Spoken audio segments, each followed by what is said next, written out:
We shall move to questions without notice. Are there any questions? And I give the call to the Honourable, the Leader of the Opposition. Thank you very much, Mr Speaker. My question is to the Prime Minister.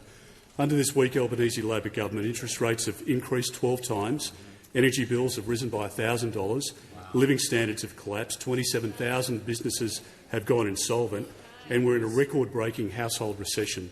Will the Prime Minister now apologise for promising Australians they would be better off and admit that they can't afford another 3 years of this weak Albanese Labor government? Give the call. Order. Members on my right will cease interjection immediately. The Prime Minister has the call. Thanks very much, Mr Speaker. Well, when we came to office, real incomes were going backwards. Inflation was going up, rising, had a 6 in front of it, and indeed we had people's living standards going backwards. And we had deficits, a $78 billion deficit that we inherited in the March 2022 budget. But let's go through the figures of then and now that is raised by the Leader of the Opposition. Inflation in that March 2022 quarter was 2.1%. In the quarter that has just passed, headline was 0.2 and underlying was 0.5. Inflation was 2.4 on an annual basis, under the 2 to 3 range that the RBA aimed for, in the bottom half of that range. That was achieved without seeing the massive spike in unemployment that we have seen in comparable economies. Unemployment is 4%, up from 3.9 to 4 on the latest figures. So what we have seen also is that wages have increased 4 quarters in a row. So inflation up, wages down, unemployment low. That is what has been achieved through the hard work of Australians. We also have received during that period 2, not 1 but 2, budget surpluses, back-to-back surpluses. Now, those opposite didn't worry about inflation. At a time where you had that inflation rising, interest rates had begun to rise. What was their response to the March 2022 budget?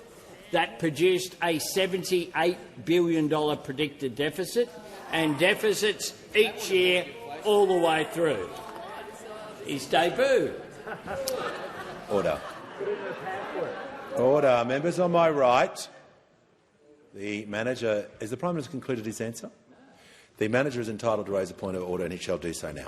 Thanks very much, Mr Speaker. The Prime Minister was asked a question about his promise to make Australians better off. That cannot stray into opposition policy or the previous government by definition, because it's from the date of your promise to now and whether Australians are better off. Order. The Treasurer and the Minister for Housing. Just because someone makes a point of order is not the cue to give a running commentary. The manager is entitled to raise a point of order, and he's done so, and I'll hear from the Leader of the House on the point of order. Yeah, Mr Speaker, I'm not sure if he actually said what the point of order was on, but if he was referring to direct relevance, you look at the terms of that question and the Prime Minister is clearly relevant to it. I read the room that the member for Deakin was raising on a point of relevance. The question was also phrased around admitting families being better off now than they were. So if the Prime Minister is being directly relevant about figures and numbers, particularly about what he was asked about, he is being directly relevant, but he's got 30 seconds to make sure he remains directly relevant. I'm asked to compare and contrast, and that's what I'm doing, Mr Speaker, and I'll make this point as well. If they had their way, there wouldn't be cheaper medicines. If they had their way, it wouldn't be cheaper childcare. If they had their way, there wouldn't have been any rebates on energy bills. If they had their way, there wouldn't be tax cuts for every taxpayer. And we now know that they've come up with a cost of living plan, but it's just not for workers. It's that workers should pay for some of their mates to have lunch. Order. The Prime Minister's time has concluded.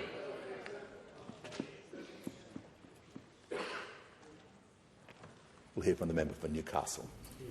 Thanks, Speaker. My question is to the Treasurer. How is the Albanese Labor government's responsible economic management helping in the fight against inflation? And are there any approaches that would leave people worse off? Great.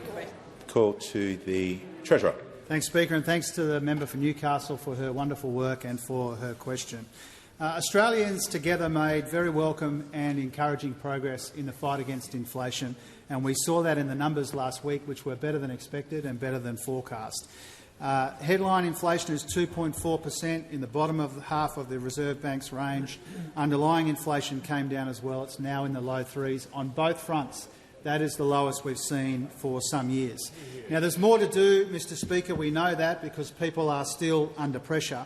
But the progress that we have delivered has been substantial and it has been sustained. As the Prime Minister rightly pointed out, when we came to office, inflation was much higher and rising, real wages were falling and there was a mountain of Liberal debt.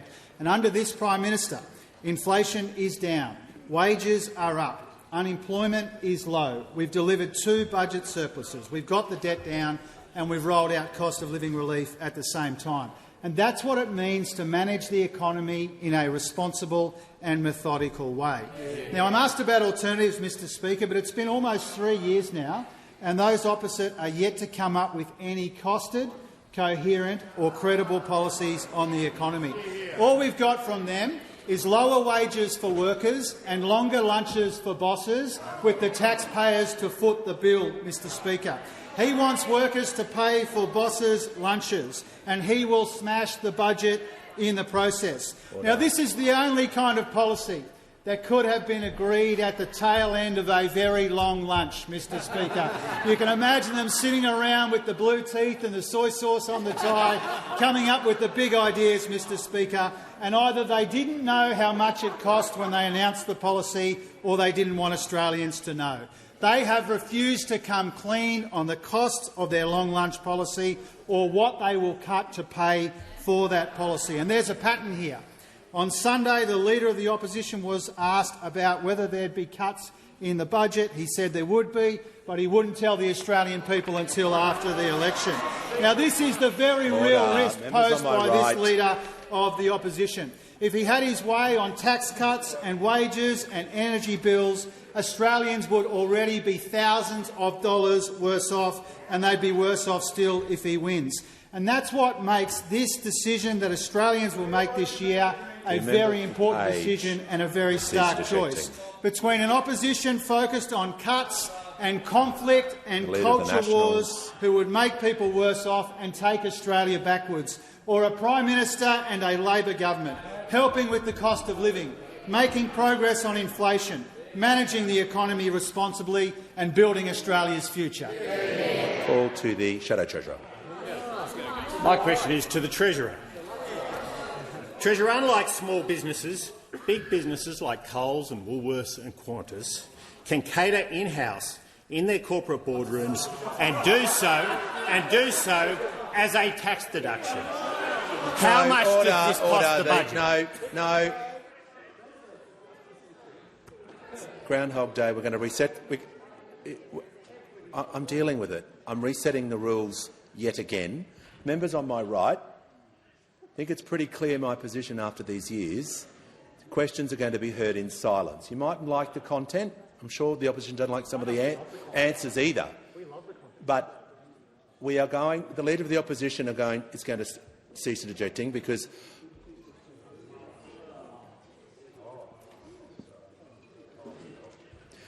so, out of courtesy for the Shadow Treasurer, he'll begin his question again. And it's really simple for members on my right. If you interject, you won't hear the question. The Shadow Treasurer. Order. The Shadow Treasurer has the call. Treasurer, unlike small businesses, big businesses like Coles and Woolworths and Qantas can cater in-house in their corporate boardrooms and do so as a tax deduction. How much does this cost the budget? Forgot about. Order.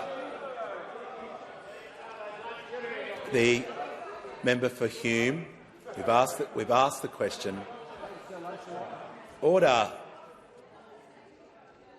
The member for Cooper will leave the chamber under 94A. We're not having interjections before someone begins their answer. Completely disrespectful. The Treasurer has the call. Oh, Mr Speaker, I was sitting there hoping that they'd double down on this policy, and it turns out that they have, and I couldn't be happier about that, Mr Speaker, if I'm honest with you.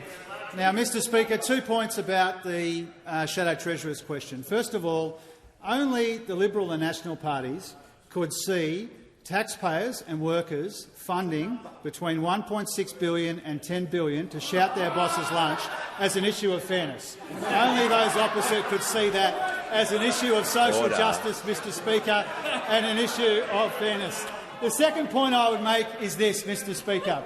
The nerve of these characters, on a day when they've been sprung not releasing the cost of their own policy, jumping up and asking about the costing on a policy which has been long-standing, Mr Speaker.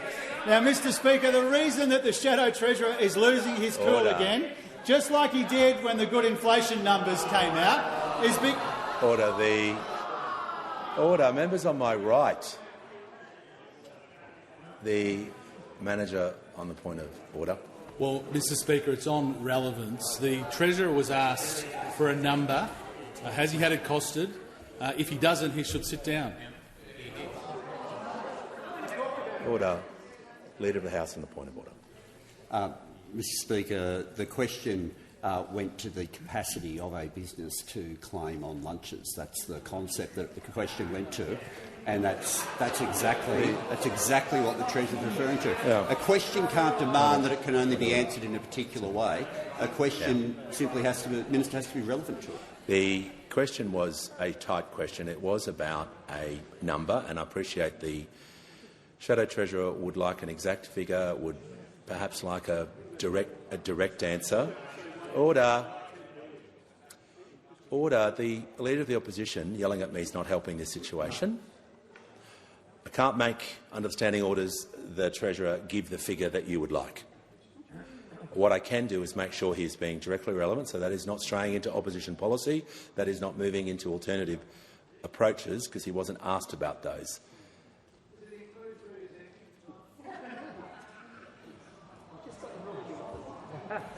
But order. So I'll hear from the manager.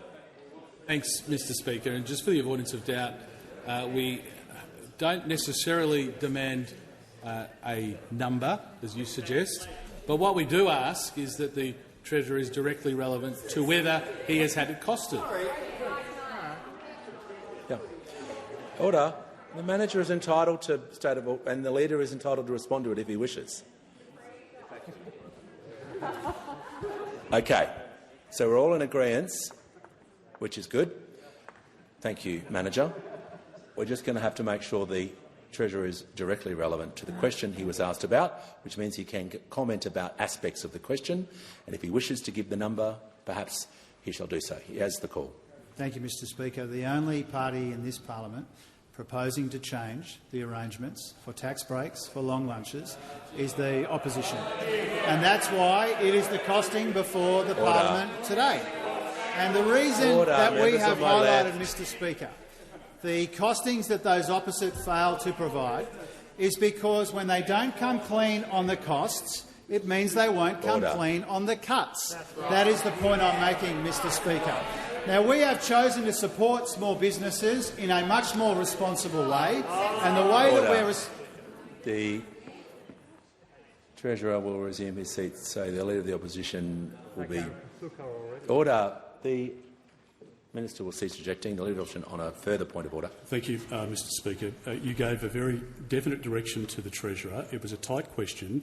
He was asking about the existing policy, what the cost to the budget is of that policy, which allows Qantas to have a boardroom lunch worth thousands of dollars, and for that lunch to be deductible, a lunch that the Prime Minister or the Treasurer could attend or perhaps have in the past. Resume your seat. The Leader of the Opposition is now abusing standing orders. It is not another opportunity under the standing orders to simply get up and make a statement. He knows that. Nice try, but he won't be doing that anymore during question time.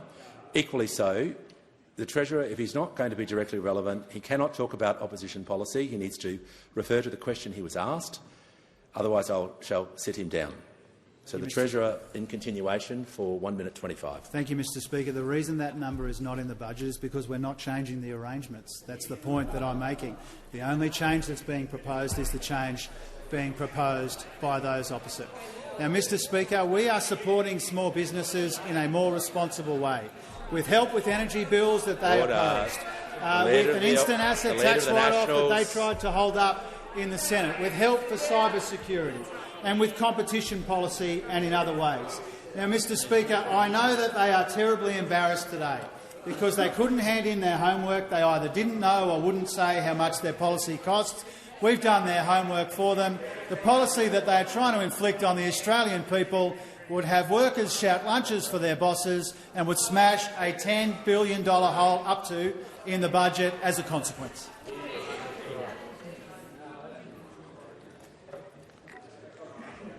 The call to the honourable member for Bendigo. Thank you, Speaker. My question is to the Prime Minister. What work is the Labor government doing to address the challenges of today while working to continue to build for the future? Are there any alternative approaches that would leave Australians worse off? The call to the Prime Minister. I thank the member for Bendigo for both elements of her question. And we do begin 2025 with new reasons for optimism about the road ahead. Inflation is going down, wages are going up, and unemployment is low. The world has thrown a lot of challenges at us, and we know that it has been difficult with financial pressure on households, and we know that many households are still under financial pressure, which is why there is more to do. But what we've done is manage the economy responsibly while providing cost-of-living relief. Tax cuts, cheaper medicines, cheaper childcare, energy bill relief, back-to-back budget surpluses. And these are the strong foundations that we've laid as we tackle those immediate challenges, but as we navigate these turbulent seas, we've always had our eye on the horizon as well. So we deliberately have designed a range of the measures so that they address cost-of-living pressures whilst creating the conditions for building Australia's future. Investing in free TAFE lowers costs for people, 600,000 of them, whilst giving them the skills that they need and employers the skilled workforce that they need going forward. Fully funding all of our schools that we aim to do. 6 out of 8 states signed up, making a difference as well. The childcare policy, including the 3 guarantee for childcare, is about building Australia's future. Wiping 20% of student debt, making sure that we strengthen Medicare through our 87 urgent care clinics after we promised 50 at the last election. Meanwhile, I'm asked about alternatives. Well, the Leader of the Opposition is out there talking about economic surgery. Now, on Insiders, just on Sunday, he confirmed that massive cuts are coming. But he won't tell Australians what they are until after the election. He wants you to vote for them, and then there'll be cuts coming after the election. He wants to put the whole country under the knife, but he won't tell you what he's cutting until after the operation. Well, we know that already, on top of their opposition of all of our cost-of-living measures, the only policy that they have put forward, the only policy they've come up with, is for every taxpayer to fund a free lunch that those opposite have now doubled down on today. Doubled down on. Order. So we're thinking outside the box, they're thinking inside the lunchbox. That is their policy as they go forward. Now, we will continue to provide cost-of-living relief while continuing to strengthen the economy. Those opposite. The call to the Leader of the Australian Greens. Thank you, Speaker. My question is to the Prime Minister. 1 in 3 big corporations in this country pays no tax, $0 tax. But meanwhile, people can't afford basics like going to the dentist. Why does a nurse from Coburg North pay more tax than a multinational corporation? Why won't you make big corporations pay tax to get dental into Medicare so that in this wealthy country of ours, everyone can get the health care they need? Yeah. Call to the Prime Minister. I thank the member for Melbourne for his question. That goes to tax policy but also goes to health policy as well. And on tax policy, in spite of his general observation, the truth is that many big companies do pay considerable amounts of tax and revenue that is then used to fund health and education.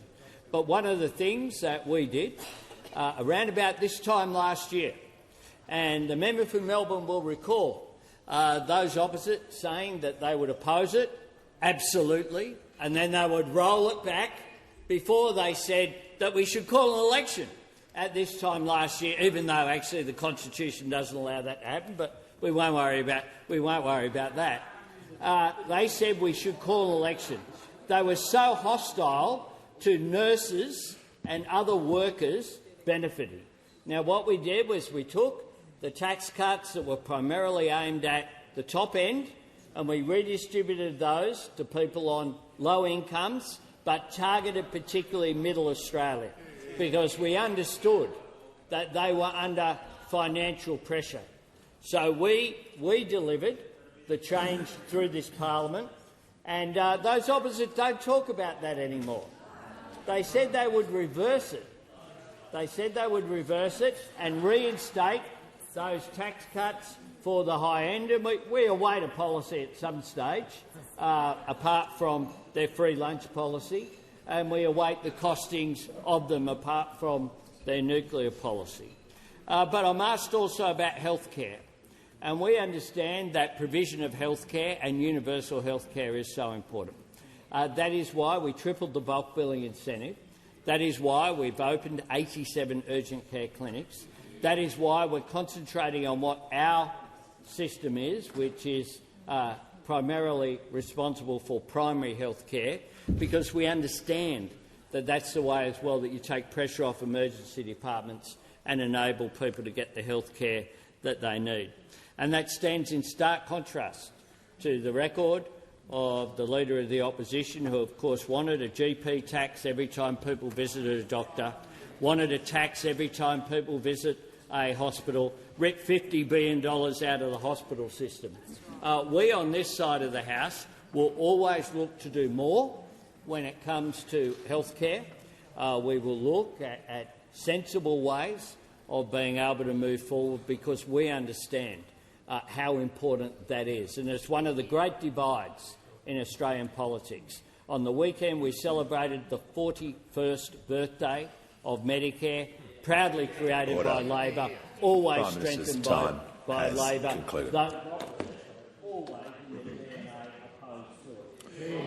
I call the member for Hawke. I'm pleased to inform the House that present in the gallery today are musicians from the Australian National Academy of Music, who've been performing at Parliament House today, and also Christopher, Caitlin and Tia, who are here today representing the Employment Youth Advisory Group. Welcome to you all. Give a call to the honourable member for Hawke. Thank you, Mr Speaker. My question is to the Minister for Education. What is the Albanese Labor government doing to cut student debt? What has been the response to these reforms? Are there approaches that would leave students worse off? Call to the Minister for Education. Thanks, Mr Speaker, and can I thank my friend the hirsute member for Hawke for his question. Mr Speaker, if you want a good example of the difference between Labor and Liberal, then this is it. We're cutting HECS debt for 3 million Australians, and they want to cut the cost of lunch for bosses. That's it in a nutshell. We've already cut HECS debt by more than $3 billion for 3 million Australians. We passed those laws late last year, and over Christmas the ATO made this change, cutting the debt of 3 million Australians. But there's more to do, and there's more that we will do. If we win the next election, we will cut all student debts by a further 20%. That means that somebody with an average HECS debt today of $27,000 will see that debt cut by more than $5,000. And if they've got a HECS debt of $50,000, then that'll be cut by $10,000. That's a lot of help for a lot of young people just out of uni, just getting started. And what do you think the Liberals think of all of this? They're opposed to that. No. Surprise, surprise. They say that's a terrible idea. They think it's a terrible idea that we should cut the debt of Aussie workers and Aussie students. Well, I'll tell you what I think a terrible idea is: making these same students and workers pay for their boss's lunch. And I'll give you 1.6 billion reasons why, because that's how much it'll cost, $1.6 billion a year, at least. Order. The Minister will resume his seat. The Minister for Industry will cease interjecting so I can hear from the Manager of Opposition Business. Thanks, Mr Speaker. The point of order is on relevance. It cannot be directly relevant to the question about education and HECS for the Minister to be engaging in this diatribe about the opposition. I'll hear from the Leader of the House. Thanks, Mr Speaker. When the final part of the question says, are there approaches that would leave students worse off, I'm not sure how this is anything other than relevant. He's referring specifically to approaches that would leave students worse off. I'll just deal with this. It's fine. I did hear the Minister refer to the figure regarding students and, I think, teachers paying for the policy, so that is being directly relevant. But he can't have the remainder of his answer simply about opposition policy, because he wasn't asked about opposition policy. He was asked for the whole question, so he's got to make it relevant. So as long as he's talking about the alternative approaches and making it relevant to his portfolio, he's being directly relevant. But I'll listen carefully to make sure he remains relevant. Well, here's the point that makes this relevant, Mr Speaker. We want to cut student debt by 20%. They want students and Aussie workers to pay for their boss's lunch, and that's how that would make them worse off, to the tune of $1.6 billion a year. That's a lot of steak tartare. You know, that is a lot of lobster. And I think a lot of Australians, when they find out about this, a lot of Aussie students, a lot of Aussie workers will be pretty angry about it. But their hard-earned money has got to pay for all of this. Member for Petrie. And I'd say that over the next few months, as people go to cafes and restaurants, as they see someone pull out a credit card, that they've got to think to themselves, if the Liberals win the next election, then that could be them and their tax dollars having to pay for all of that. The choice at the next election, Mr Speaker, is very clear. We'll cut your debt. They want you to pay for your boss's lunch. Under the Labor Party, we'll cut your student debt by 20% to help you get started, help build Australia's future. Under the Liberal Party, they'll leave all Australians worse off, left to pick up the boss's bill. Called. Order. We'll hear from the member for Hume. My question is to the Treasurer. Treasurer, a large company can cater for a lunch with food and alcohol in its boardroom worth thousands of dollars and can claim that cost as a tax deduction. What is the cost of this tax policy to the budget? Order. The member for Spence is warned. Treasurer has the call. Thank you, Mr Speaker. Their policy for lower wages for workers and longer lunches for bosses is a matter of fairness, but not the way that they think it is. Not the way that they think it is. And if the member for Hume wants to be the Treasurer of this country, he really should know that the numbers that he is asking for are not itemised in the budget, and that's because they are part of the tax base, and we're not proposing to change it. The only party in here proposing to make it easier for bosses to claim long lunches paid for by workers and taxpayers is those opposite, Mr Speaker. They are the only ones proposing to change these arrangements. And, Mr Speaker, I can hear him chirping away. He hasn't been this unhappy since inflation came in at the lower end of the RBA target. The Treasurer will pause. The Leader of the Opposition on a point of order. Thank you, Mr Speaker. Well, I seek your ruling in relation to relevance and whether the Treasurer is relevant to the tight question that he was asked. The fact is that for big businesses, they can in-house pay. Resume your seat. Yeah, I understand the point. But it's not a time to give your comments about what you think he should be answering with. You've raised the point of order. You've discussed it on relevance. I understand that you're entitled to understanding orders. That no member can then just say, well, what I think it should be or what he should be doing. It doesn't work that way. On a point of order. Well, on the point of order, as I say, Mr Speaker, I'm asking for your ruling in relation to whether the Treasurer is relevant to this very tight question. It goes to a measure which is in the budget. It's government policy for these big businesses to have tax deductions for lunches. How much does it cost Australian workers and taxpayers? It's a reasonable question, and it should be answered. Order. The member for Hume. Order. We're going to hear. So I can see this is a point of concern. The Treasurer was asked, what is the figure, what is the cost? And the Leader of the Opposition is desperate to have that. Well, if you stop talking over me, I'll deal with your point of order. So the Treasurer has said, and I've listened carefully to his answer, it's not a costed figure because it's not in the budget, or that's his answer. So you've asked a question, what is the figure, what is the answer? He's answering that. And he's saying why it's not in the budget. So he is being directly relevant. So we're just going to make sure he's being directly relevant. And it is hard for me because I'd like him to give a figure. I'd like a yes-no answer. It made my job a lot easier. But that's not the standing orders. We've all got to operate together under the standing orders, to respect the standing orders. So I'm asking ministers to respect the standing orders, and I'm asking opposition members to respect the standing orders. The Treasurer, in continuation. Thank you, Mr Speaker. I appreciate that. I can understand why they don't want to talk about the costings of their own policy. From our point of view, we have not changed the policy. That's why there's not a costing of a new measure in the budget, and that's what makes the situation they're asking me about very different to the mess that the member for Hume has made of this costing. We tried to warn the opposition leader that if he put this bloke in charge of the costings, it would go bad, and it turns out it did. The call to the member for Lyons. Thank you, Speaker. My question is to the Minister for Health. How are Medicare urgent care clinics making it easier for Australians to see a doctor after a decade of cuts and neglect? What proposals will make it harder to see a doctor and leave people worse off? The call to the Minister for Health and Aged Care.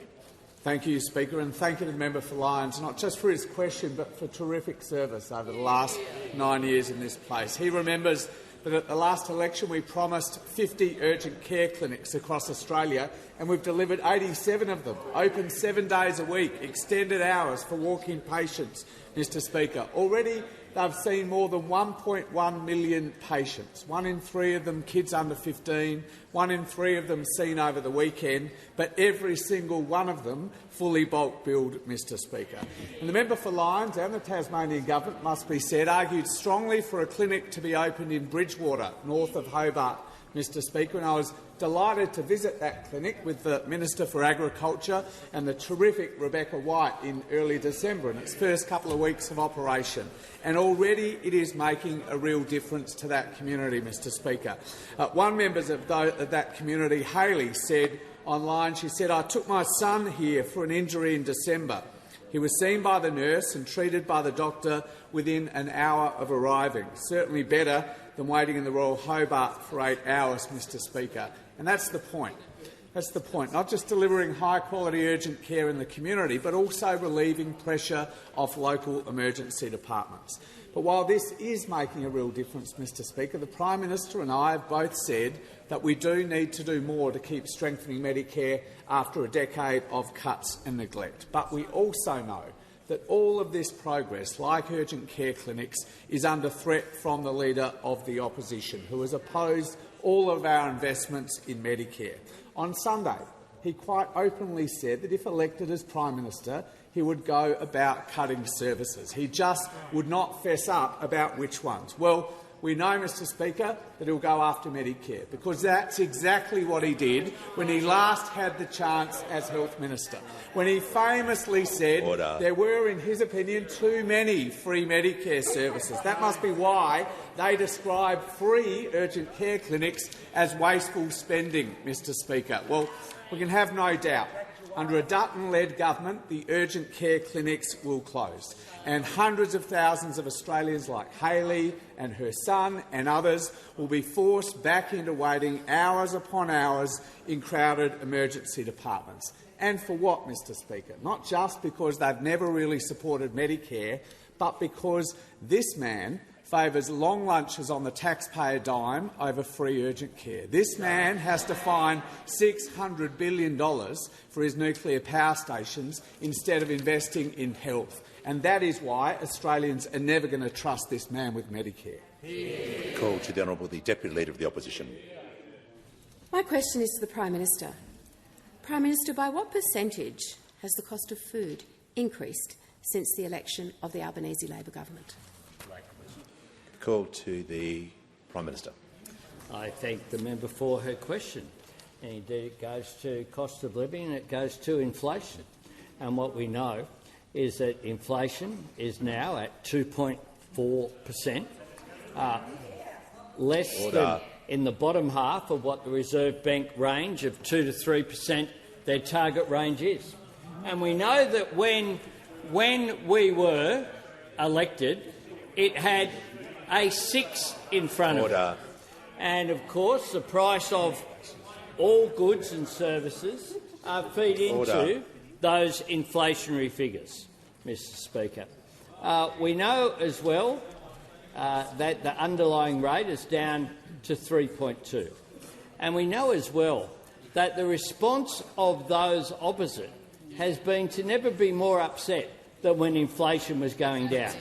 Never be more upset. They went out there the Prime Minister and will resume his seat for a moment, and the Deputy Leader will raise a point of order. My point of order is on relevance, Mr Speaker, and the Prime Minister appears to be in some parallel universe. These figures are readily available. It's a question about the increase in the percentage rate, by percentage rate, of the cost of food since Labor was elected. Order.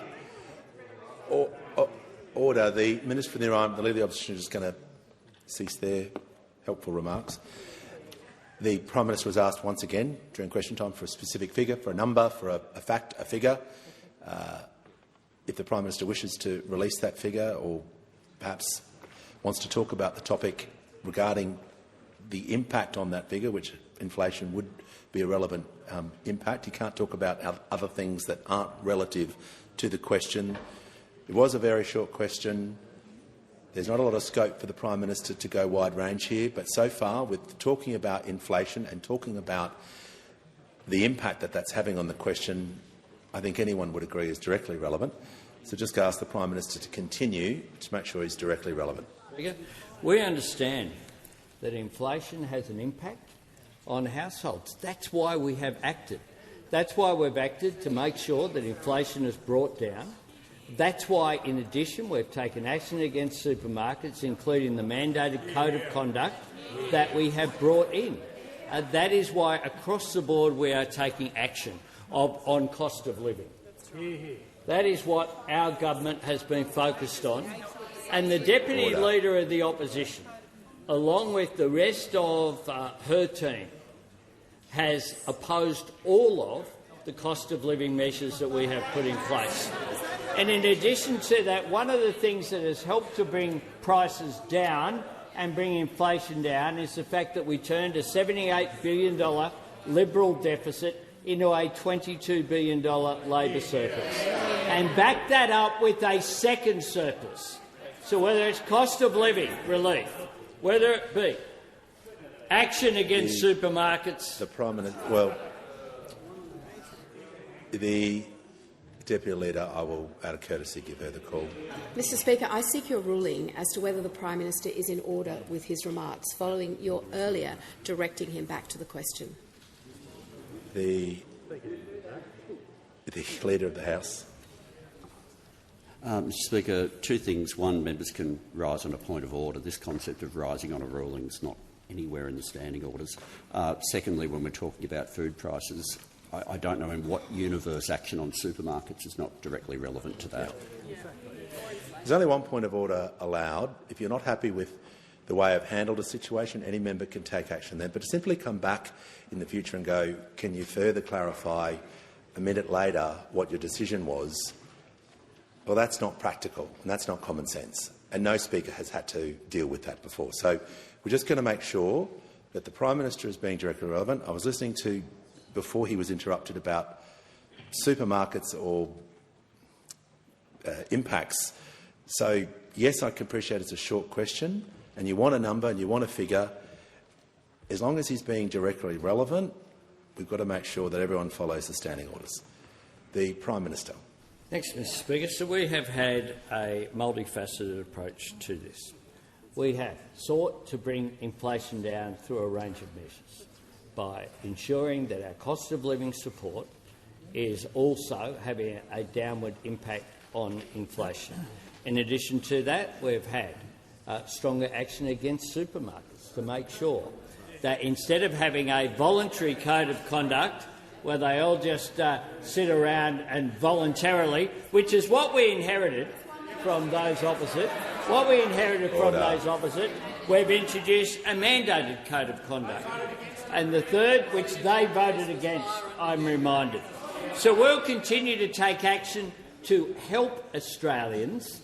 Those opposite will continue to, and I'm reminded that the Deputy Leader of the Opposition was very strong in opposing tax cuts for low and middle income earners and said— Order. Members on my left will cease interjecting. So I can hear from the member for Gilmore. My question is to the Minister representing the Minister for Workplace Relations. What does recent evidence show about how the Albanese Labor government's wage increases are helping Australians with the cost of living? And what threatens these pay rises which would leave people worse off? Call to the Leader of the House and the Minister representing the Minister for Workplace Relations. Thanks very much, Mr Speaker, and I want to thank the member for Gilmore. Every worker in the electorate of Gilmore is earning more and keeping more of what they earn because the member for Gilmore is there. It's a year since the Prime Minister made clear that we wanted workers to earn more and keep more of what they earn. Those opposite are opposed to both ideas. But since that time, we have now had real wages growth for 4 quarters in a row. Wages are now going up, inflation is going down, and there are more jobs. The Leader of the Opposition confessed on the weekend that he'll make huge cuts but won't say what they'll be till after the election.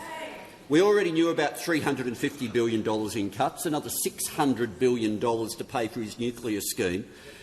But we now know as well as to where those cuts might come from. Now, he says he'll tell us after the election where the cuts might come from, but you can start to get a hint in terms of what they've voted against. And there's plenty they've voted against where you can see what are they likely to do next time, because last time he was in office, they had low wages growth as a deliberate design feature of their management of the Australian economy. And so every measure that we have put forward to get wages moving, they have opposed. The minimum wage has gone up nearly $150 a week in this term of government. Guess how long it took them to reach the same figure? Their entire term of government. Their entire wasted decade it took them to get to the level that we have had the increase in one term. You meet people working in supermarkets now being paid $11.56 more an hour. You meet meat workers and being paid the extra because there's bargaining laws that they oppose. You'll meet meat workers in Queensland. Pay rises have been up to 42% because of same job, same pay, which they voted against, and if they get the chance, those wages will be cut. Coal miners in New South Wales, pay rises where they were being underpaid, now fixed because of same job, same pay, between $15,000 and $35,000 a year. Pay rises which they say they voted against and they say they would get rid of if they had the chance. Now, as I meet these workers around the country, they want their pay rises. They wanted their tax cut. I'm yet to meet one who says, "Can you please make sure I can pay for the boss's lunch?" It's not something that's being demanded. It's something none of them want that, but they know that this Leader of the Opposition would freeze wages. He would cut wages. He'd spend billions of dollars on long lunches for the boss, and they know that under him they'd be worse off.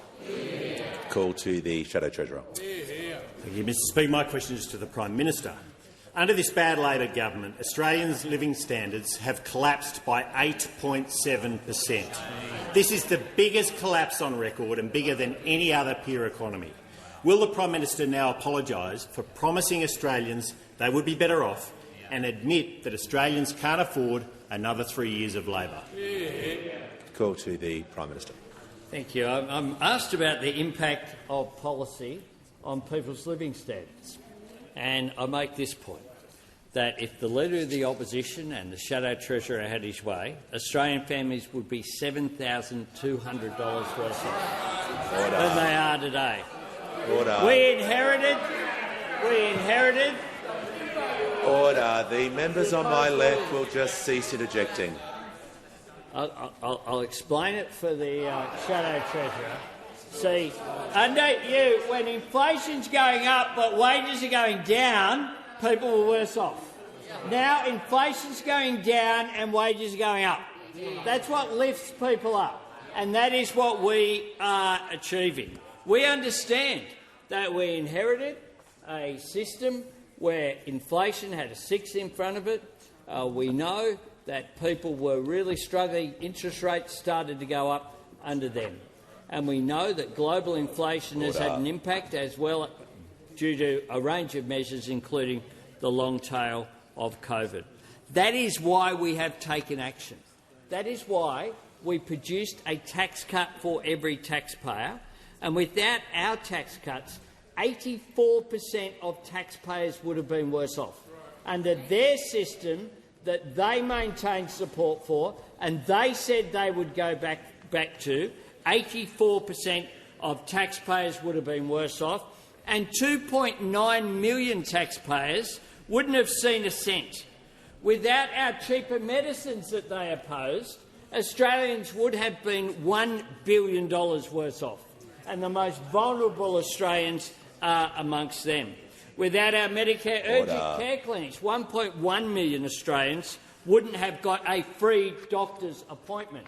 And we know why they opposed it, because the Leader of the Opposition, when he was Health Minister, said that there were too many free health appointments. Medicare was bad because it was free, which is why he tried to introduce a GP tax, just as the Deputy Leader of the Opposition has said that free TAFE is not valued because it's free, because you don't value it unless you pay for it. If it wasn't for us, 5.8 million extra bulk billed appointments wouldn't have happened. And importantly, to follow up on the former minister and his hard work on IR, 2.6 million award wage workers would be worse off. Would be worse off. They opposed. Remember, during the last campaign, that $1 an hour increase was going to destroy the entire economy. We said we absolutely would support it, as we have not once, not twice, but 3 times with consecutive minimum wage increases. Call to the member for Spence. Thank you, Mr Speaker. My question is to the Minister for Early Childhood Education. How is the Albanese Labor government providing cost of living relief for early childhood education? Is there anything that could put this at risk and see families worse off? Give a call to the Minister for Early Childhood Education, the Minister for Youth and the Minister assisting the Minister for the National Disability Insurance Scheme. Thank you very much, Mr Speaker, and I thank the member for Spence for his question, because the member for Spence understands that investing in early childhood education helps workers and it helps families. We're building the foundations for a future where every single Australian child and every single Australian family can have access to good quality early education. Mr Speaker, we came into government in 2022 with a commitment to make early childhood education and care more affordable through our cheaper childcare reforms. We quickly turned that commitment into progress, with more than 1 million families benefiting from those reforms. For an Australian family earning $120,000 a year, accessing 30 hours of early learning a week, they've saved around $2,766 since September 2023.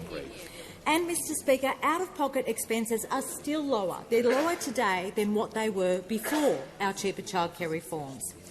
That's real cost of living relief. But, of course, we know that there's more to do.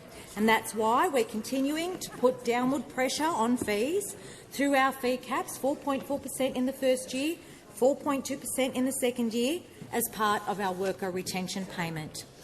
Our government has delivered a 15% pay rise for up to 200,000 early childhood education workers right across Australia, because we know that a strong and sustainable workforce is fundamental, absolutely fundamental, to a universal early learning system. That's why we've invested in it. Now, Mr Speaker, I'm pleased to say that in the short time since we've introduced that wage increase, more than 50% of services have now applied for that wage increase. And that's made a significant difference to the lives of so many early childhood workers, but also to the sector more broadly. New data just in shows that workforce vacancy rates in the early childhood sector have plummeted over the last 12 months by 22% since December 2023. Now, Mr Speaker, I'm asked about risks, and the fact is that the Leader of the Opposition has confirmed that they will make huge cuts, but that Australians will be left in the dark as to what those cuts are until after the election. But there might be some clues into what they might be cutting in the fact that they opposed every single cost of living measure that we put forward. So we don't know what the risk is going to be, but we do know this. We do know that while this Albanese Labor government wants to see children accessing the transformational benefits of early learning, wants to see families accessing the essential services they need so that they can work or study, the Leader of the Opposition wants to see bosses getting free lunches on the taxpayer dollar. The call to the honourable member for Mayo. Thank you, Mr Speaker. My question is to the Minister for Education. Between June 2022 and June 2024, the Australian population increased by 1.19 million, 4.4%. Over that time, Commonwealth-supported places for medicine have effectively stayed the same. With 1 in 3 GPs set to retire, the AMA has forecast a shortfall of 10,000 GPs in Australia. Will you urgently lift the number of Commonwealth-supported places to study medicine to help address the doctor shortage in Australia? Hear, hear. Call to the Minister for Education. Thanks, Mr Speaker, and can I thank the member for her question. As she would know, in budget 2 years ago we allocated an extra places for medical studies at university. That's something we did in consultation with the Minister for Health. That's something that's always under consideration by this government. As I've said in this chamber many times, I want more people to get a crack at going to university or go to TAFE. That's why we're making the changes that we are, whether it's making TAFE free, which the opposition are opposed to, or whether it's cutting the cost of university by cutting student debt by 20%. And in December we released the mid-year economic update, where we allocated additional funding to university to help more young people get a crack at going to university, including, and I know this is important to the member because she's contacted me on a number of occasions about young people being able to study far away from capital cities. The announcement we made yesterday around a university study hub at Kangaroo Island is a classic example of that. Extra funding to help children from poor backgrounds and from regional Australia to get the support they need, not just to start a university degree, but to finish it. Real demand-driven, needs-based funding to help more students not just start a degree, but finish it, so that we get the doctors that we need, the teachers that we need, the nurses that we need, the psychologists that we need, the social workers that we need, all of the skilled workforce that we need to build Australia's future. Order. Call to the honourable member for Lingiari. Thank you, Speaker. My question is to the Minister for Aged Care. Minister, how does the Albanese Labor government's investments help aged care workers earn more and keep more of what they earn? But how does this compare, Minister, to other approaches which would leave people worse off? Call to the Minister for Aged Care and the Minister for Sport. I thank the member for Lingiari for her question and for her efforts to lift the standard of aged care in this country.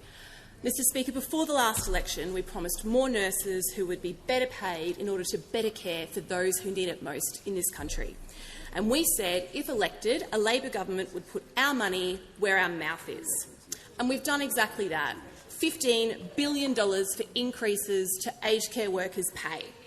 And underneath the Albanese government, registered nurses are now taking home an additional $196 a week, or more than $10,000 a year. And personal care workers are now taking home an additional $141 a week, or $7,300 a year. And Rachel, who's a Northside home care worker who came to visit me at my mobile office in Zilmere, told me that that is having a transformative impact on workers like herself. And after 10 years, or almost 10 years, of low and stagnant wages, the car park of her workplace looked terrible. People had basically unroadworthy cars. No one could afford to fix them. But with pay raises like this, people have been able to get their cars fixed or even get more reliable cars. And that is a good thing. Mr Speaker, though, I was asked how the government's support for aged care workers compares with other approaches that would leave people worse off. And I can tell the member for Lingiari that the Coalition have never supported a pay rise for people like Rachel. And in 2019, when the now Prime Minister stood with aged care workers to back their pay rise, the Coalition railed that a $1 an hour increase would destroy the economy. And when we proposed to deliver Labor's tax cut for aged care workers, the Coalition's impulse was to call for a snap election over it. And when we decided to expand fee-free TAFE so that aged care workers could upskill without digging into their household budget, the Coalition called that wasteful spending. So if pay rises and tax cuts and affordable higher education all aren't the Coalition's priorities, Mr Speaker, I, and frankly the people I represent, have been wondering what is, and I've been keeping an ear out. So imagine my surprise when recently I heard the opposition make a billion-dollar promise using the exact same words. They would put their money where their mouth is. And, Mr Speaker, we know where that money and where those mouths are going to end up. At a waterfront restaurant at about 11:59 a.m. on a Friday, a $10 billion plan for some sparkling mineral water and a medium rare steak and some heretofore unspecified entertainment. Mr Speaker, when we say we're putting our money where our mouth is, we mean we are delivering on a $15 billion pay rise promise for aged care workers to improve their lives and those they care for. When they say they're putting their money where their mouth is, they mean a $10 billion plan for you to shout the boss's lunch. Call to the Manager of Opposition Business. Thanks, Mr Speaker. My question is to the Prime Minister. On what date was the Prime Minister first advised of the planned mass casualty terror attack against Sydney's Jewish community? Call to the Prime Minister. I thank the member for his question. It goes to national security issues. And on national security, there are two priorities. The first priority is, of course, keeping the public safe. The second and related principle is that we engage with the Australian Federal Police and the National Intelligence Agencies. We don't go out there and brief about National Security Committee meetings. We don't discuss those details because it's an ongoing investigation. Order. And what you do when you have an ongoing investigation is that you take the advice of the Australian Federal Police and the ASIO Director-General. And that is precisely what I have done the whole way through. Now, the Leader of the Opposition is always made available briefings when they're requested. He has not requested a briefing at this time. He has had, he said on Sunday, that he'd had text messages with the ASIO Director-General. When asked by David Spears what was in those text messages, he quite rightly refused to say, because that's how you deal with these things. This isn't some game. Order. This isn't some game, and it should not be about politics. And quite frankly, it is astonishing. It is astonishing.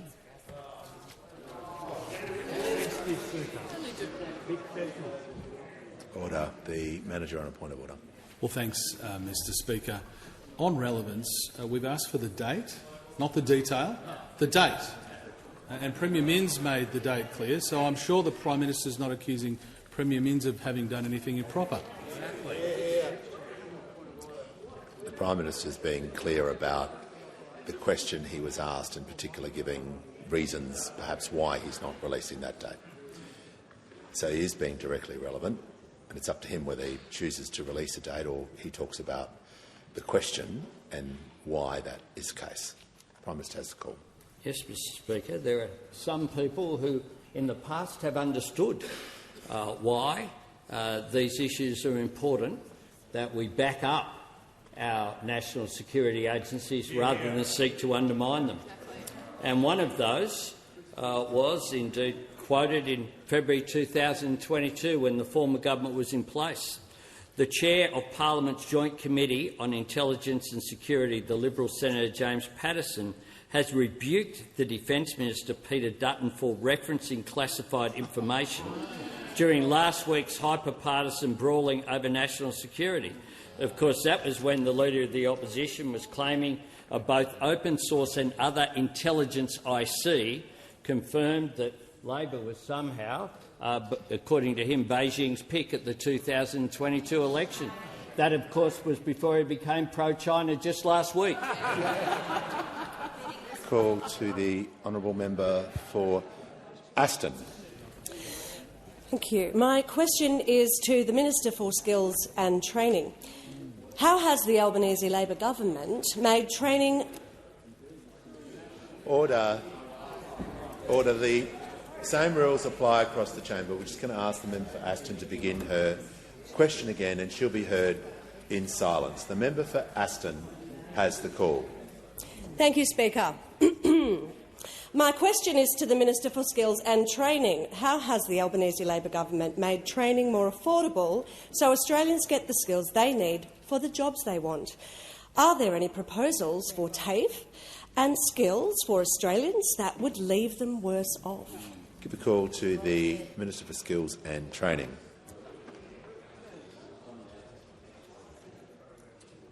Thank you, Speaker, and I thank my friend, the member for Aston, for her question. A proud graduate of Box Hill TAFE and a proud supporter of free TAFE.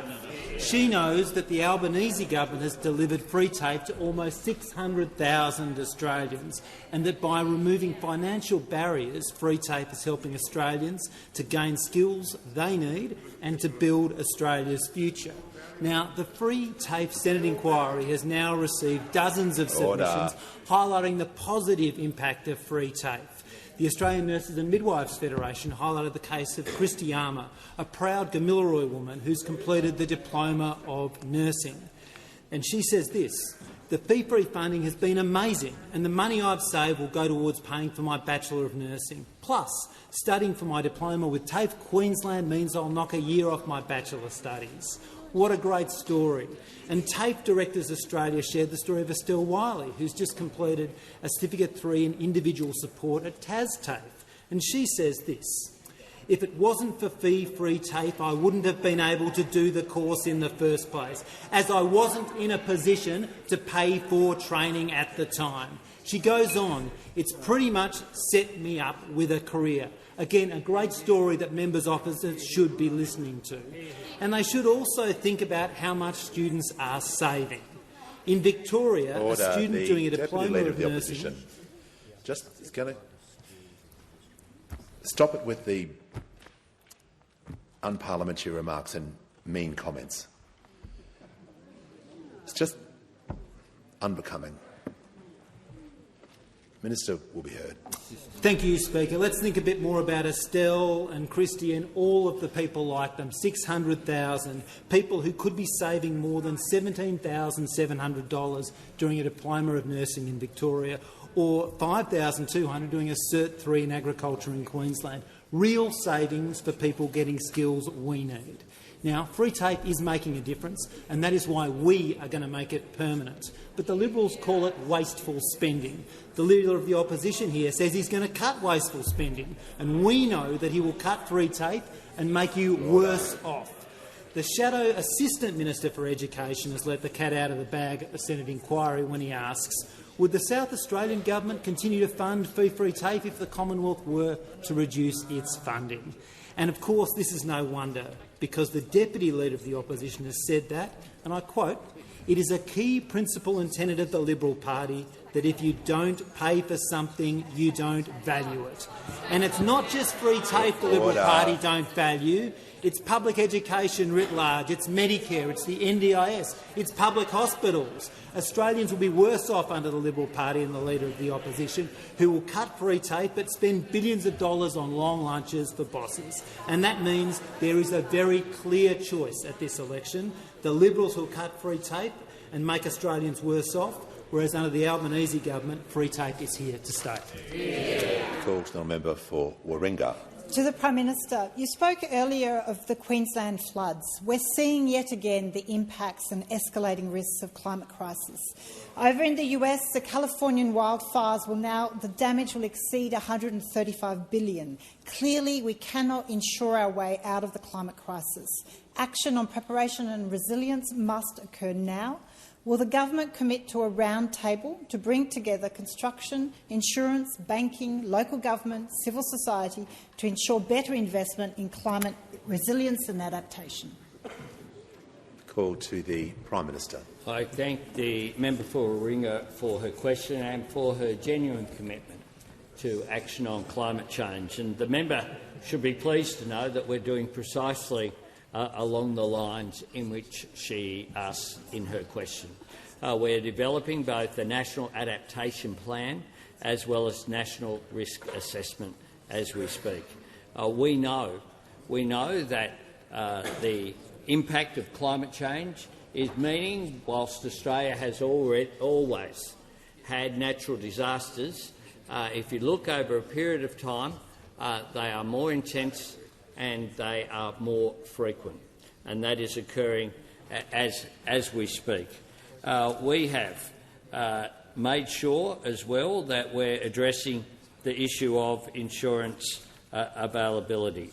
So we've established, for example, in one of the election commitments that we had was to establish a $200 million a year, every year, in disaster prevention and resilient projects through the Disaster Ready Fund. So that's doing things such as raising levies around Mackay. That's making sure that the cost of building bridges, for example, the discussion I spoke about earlier today, building back better so that you don't have the same bridges washed away every time there's a flood, like used to happen with the Iron-Sea River Bridge up in the Gulf country, where every time that occurred and then food and medical supplies had to be chopped into Normanton and Corumba into those communities. When I spoke to Bob Catter just this week, some of those communities in far north Queensland are cut off as we speak at the moment. So we do need to invest in those measures. We also need to invest in projects that help reduce the risk of damage to homes and businesses. That will put that downward pressure on insurance premiums. When I was in Darwin on Christmas Day, one of the things that occurred with the commemoration of the 50th anniversary of Cyclone Tracy, that tragedy, as Darwin was built back, it was built back to be more cyclone resilient, as opposed to what was there 50 years earlier, which just saw massive damage that could have been less had that not occurred. So we do need to invest. We also are working with insurance companies through, for example, the Hazards Insurance Partnership brings together the Australian government and the insurance sector, creating a forum so we can talk about how we can reduce those insurance premiums, because we know that it is having a real impact, and I thank the member for her ongoing interest in these very serious issues. Call to the member for Canberra. Thank you, Speaker. My question is to the Minister for Climate Change and Energy. How is the Albanese Labor government helping families to lower their energy bills, and what policies would make families worse off? Order. Members on my left.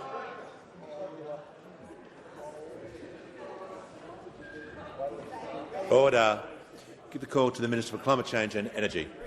Well, thanks very much indeed, Mr Speaker. I thank my honourable friend for the question. And of course, the Albanese government is delivering $300 in bill relief to every single Australian household.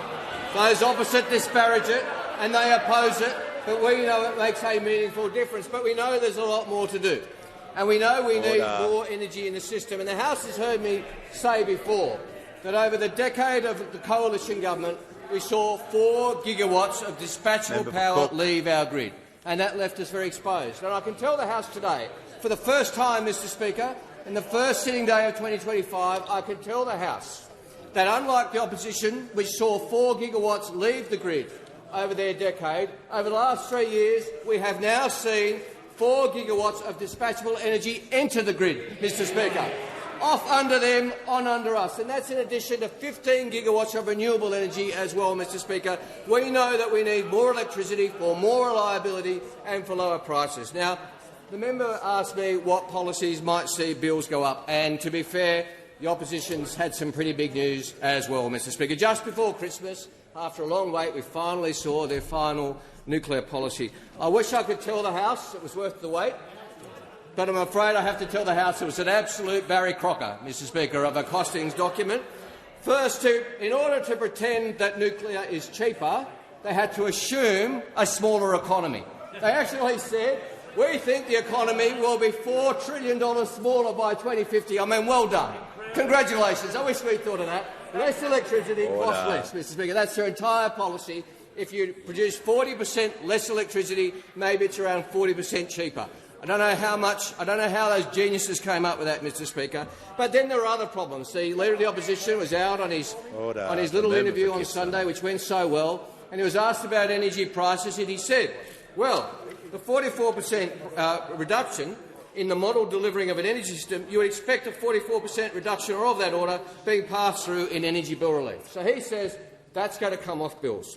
Well, there's been some response to that. Dr Dylan McConnell said, and I quote in response, "That's a complete misunderstanding of the Coalition's own policy. He has no idea what he's talking about." Now, that's what the experts say, Mr Speaker. We know that their policy will cost $600 billion, which will have to be paid for. Paid for by bills, paid for by cuts to services as well. $600 billion in cuts to pay for nuclear, $600 billion that Australians will pay for. That's why, Mr Speaker, the Australian people can say that they will very clearly be worse off under Dutton. Order. The Minister will refer to members by their correct title. The member for Fairfax has the call. Thank you very much, Mr Speaker, and my question goes to the Prime Minister. Can the Prime Minister provide a single example of an Australian family that has received a $275 cut to their power bill, as was promised before the last election nearly 100 times? Order. Order. Members on my right, the Minister for Housing. The Minister for the Environment is warned. The Prime Minister has the call. Mr Speaker, I note that all Australian households, including that of the honourable member, got $300 as a direct result of our government's policy. Order. Prime Minister's concluded his answer. No. The member for Fairfax. Order. The member for Fairfax can simply not rise and start yelling across the chamber. When the House comes to order, we'll hear from the honourable member for Blair. Speaker, my question is to the Minister for Home Affairs. Why did the Albanese Labor government abolish the golden ticket visa? Is the minister aware of proposals that will undermine the integrity of our visa system? Call to the Leader of the House. Thanks very much, Mr Speaker, and I thank the member for Blair for his question. When the member for Blair refers to the golden ticket visa, it's the name that's often given to the significant investor visa. This is a visa that was abolished by this government, and abolished for very good reason, because it was not consistent with the integrity of the visa system that Australians would expect. I had thought that was a bipartisan position because of the serious national security reasons that were associated with its abolition. But over the weekend, over recent days, we've seen that, once again, the Leader of the Opposition didn't realise there was a boom mic overhead. And when asked about this visa, he said, not realising he was being heard, "I think we'll bring it back." Whether we do it before the election, we'll have to consider all of that. Now, there has been a response from the founder of the Magnitsky Act, Sir Bill Browder. And if those opposite want to in some way discredit someone of that esteem, I suggest they first go to the homepage of Senator Patterson. You'll find both Sir Bill Browder being praised in the Parliament, and you'll find his image on the homepage of Senator Patterson. But here's what he's had to say about this proposal, and these are all quotes. "Reopening the door to organised crime." I quote again, "The types of people who have taken advantage of this in the past are often the ones you least want to have coming to your country." I quote again. Order. I quote again in language which I would not use, but to quote, "Australia is not such a poor country that it needs to prostitute itself to Chinese and Russian criminals." I quote again. "It's hard to imagine that it's good politics to be standing in front of the Australian people and saying we want to have potentially dodgy criminals buying their way into Australian residency and Australian passports." And one further quote, "It seems like the kind of thing that someone might be doing just for a narrow group of political contributions." When it comes to immigration policy, I suggest the Australian people don't look at what he says, but look at what he does. He opposed limiting the number of students coming in.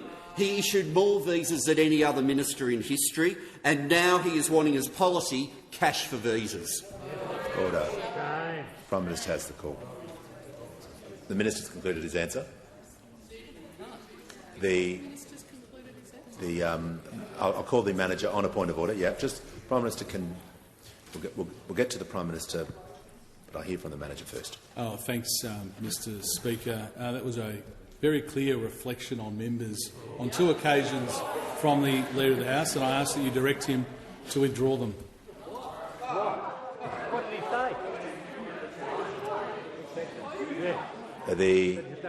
No order. No, we'll handle this. The Leader of the House was quoting articles. Are you talking about the remarks after the? I didn't hear what specific comment. I don't want you to repeat it. Mr. Speaker, practice is very clear. Just by quoting somebody else's words does not mean that the Leader does not have to retract any reflection on a member, and the reflection was very clear in what he said. What's the reflection? Look, I think if the manager is entitled to raise a point of order, as any member has. My consistent policy is if to assist the House to withdraw, but I'm unclear of what the reflection was. But order. But this is on the point of order. To the point of order. The point of everything that was quoted was a description of a policy that has been proposed, and it is completely within standing orders for strong words to be used about a policy, particularly a policy that would be against national security advice. Order. The Attorney General. Order. Yeah, we'll find a way through this. The manager On a point of order. Now, Mr Speaker, it's very clear that the leader included a statement in the form of a quote that impugns members on this side of the House, particularly the Leader of the Opposition, and you cannot mask that under the quotes of an external party. That's very clear in practice, and I would just suggest that if the House resolves that that's not required to be withdrawn, that will be a precedent that the opposition will assume is precedent. Yeah. Well, this is. You know, I'm going to refer. I'm going to defer to the manager. I'm just going to get the leader to withdraw, but I'm not sure what he's withdrawing because it's a quote. So, to the point of order, if I may, just to assist. If I had read quotes that named the Leader of the Opposition and reflected on him, then no. If I had read quotes that named any member of this House and in that reflected directly on that person in that way, then you can't use a quote to hide behind that. I get that. Practice is quite clear. Every quotation that I have used is a reflection on the policy, a reflection on the policy that the Leader of the Opposition has advanced.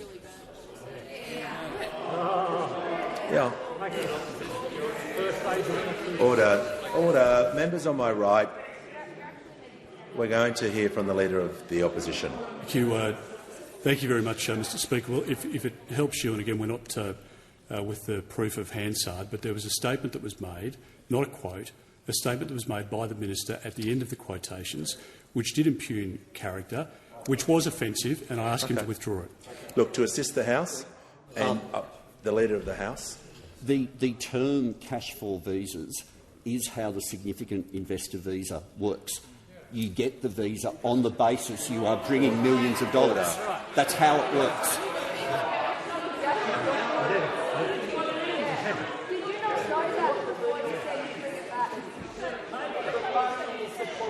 Order. Just the Leader of the Opposition, when I'm making deliberations, doesn't need to give me his full view of everything. He's done it a couple of times today, and I'm not happy about it. So I'm just going to get the Leader of the House to withdraw to help the House, to assist the House. But this will have an impact going forward when other quotes are used during question time. To assist the House, I'll withdraw. Thank you.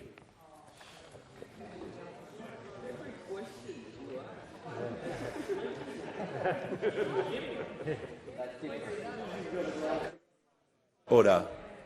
Order. Prime Minister has the call. Thanks, Mr Speaker. I wish to add to an answer. Mr Speaker, I was asked a question by the Deputy Leader of the Opposition about the food prices and the figures, the latest figures, year to year to the December quarter. And Order. Members on my left. No. Order. No. The Deputy Leader of the Opposition and the Leader of the Opposition is completely disrespectful. The Prime Minister is entitled to add to the answer. We're all going to hear him in silence. Prime Minister has the call. Year to year, food and non-alcohol beverages, the latest figures are the inflation rate is 3.0. In their last year in office, it was 5.9.